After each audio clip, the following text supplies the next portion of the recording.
ಇತ್ತೀಚಿನ ದಿನಗಳಲ್ಲಿ ಮಕ್ಕಳು ಮೊಬೈಲ್ ಟಿವಿ ಹಾಗೂ ಶೈಕ್ಷಣಿಕ ಒತ್ತಡದಿಂದ ಕ್ರೀಡಾ ಚಟುವಟಿಕೆಗಳಿಂದ ದೂರವಾಗುತ್ತಿರುವುದು ಆಘಾತಕಾರಿ ಬೆಳವಣಿಗೆಯಾಗಿದೆ ಎಂದು ಡಿವೈಎಸ್ಪಿ ಗೀತಾ ಪಾಟೀಲ್ ಹೇಳಿದರು.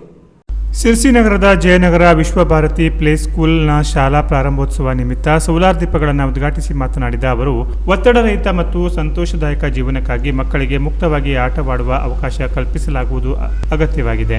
ಕ್ರೀಡೆಗಳು ಮಕ್ಕಳಲ್ಲಿ ಆತ್ಮವಿಶ್ವಾಸ, ನಾಯಕತ್ವ ಗುಣ, ಶಿಸ್ತು ಮತ್ತು ಸಾಮಾಜಿಕ ಕೌಶಲ್ಯಗಳನ್ನು ಬೆಳೆಸಲು ಸಹಕಾರಿಯಾಗುತ್ತವೆ ಎಂದರು. ಹಿರಿಯ ನಾಗರಿಕರ ಕ್ಷೇಮಾಭಿವೃದ್ಧಿ ಸಂಸ್ಥೆ ರಾಜ್ಯ ಉಪಾಧ್ಯಕ್ಷ ಎಸ್ ಭಟ್ ಲೋಕೇಶ್ವರ ಮಾತನಾಡಿ, ನಮ್ಮ ಮನೆಯವರಾದ ಸಲೀಲಾ ಎಸ್ ಭಟ್ ಇವರ ಸವಿನೆನಪಿಗಾಗಿ ಹರೀಶಿ ಮಂಗಳೂರು ಸಮೀಪದ ಕಮರೂರಿನ ಪ್ರಶಾಂತಿ ಬಾಲಮಂದಿರ ಅಬ್ರಿ ಮನೆಯ ಸುಯೋಗಾಶ್ರಯ ಚಿಪ್ಪಗಿಯ ಡ್ರೀಮ್ ಪಾರ್ಕ್ನ ಗ್ರೀನ್ ಗಾರ್ಡನ್ನಲ್ಲಿ ಈಗಾಗಲೇ ಸೋಲಾರ್ ಲೈಟ್ ಅಳವಡಿಕೆ ಮಾಡಲಾಗಿದ್ದು, ಇದೀಗ ವಿಶ್ವಭಾರತಿ ಪ್ಲೇ ಸ್ಕೂಲ್ನಲ್ಲಿ ಮಕ್ಕಳ ಅನುಕೂಲಕ್ಕಾಗಿ ತರಗತಿಯಲ್ಲಿ ಸೋಲಾರ್ ಲೈಟ್ ಅಳವಡಿಕೆ ಮಾಡಲಾಗಿದೆ ಎಂದರು.